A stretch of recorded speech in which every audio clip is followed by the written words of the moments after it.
bismillahi rahmaani rahim alhamdulilah wasalaatu wasalaamu ala rasulillah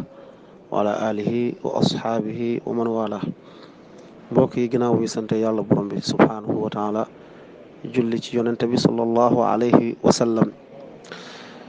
yéen salaa sallam dafa ci benn xadis bi nga xam ni Buxaari ak Muslim génnee nañ ko man qaama ramadana imanan wa ixtisaaba gufira lahu ma taqaddama min zanbihi wa ma taaxar ñu ne képp koo xam ne dafa taxaw weeru koor ànd ak li nga xamante ni moom mooy ngëm yàlla mu ne yàlla borom bi subhaanahu wa taala dina ko jéggal li nga xamante ni moom mooy ay bakkaaram yu wees. ñenn ci borom xam-xam yi wala ñu ci ëpp man qaama ramadan boobu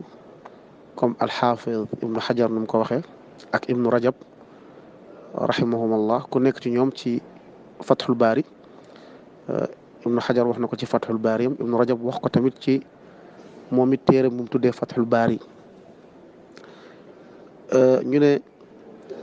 qaama foofu moom mooy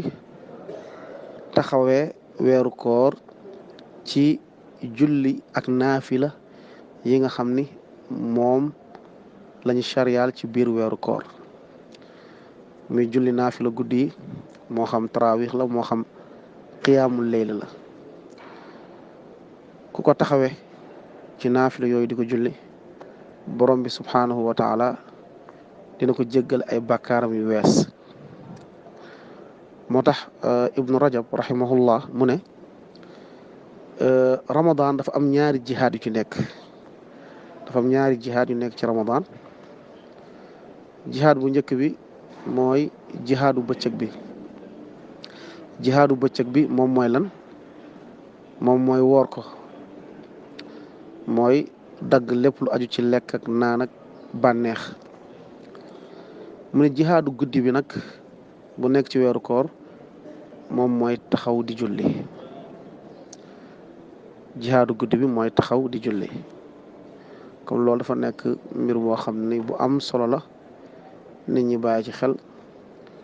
mooy taxawee naafila yi ak qiyaamul leyl yi nga xam ni moom moo nekk ci biir weeru koor. wallahu aalam wa salli allahumma wa sallim wa barik ala nabiyina muhammad.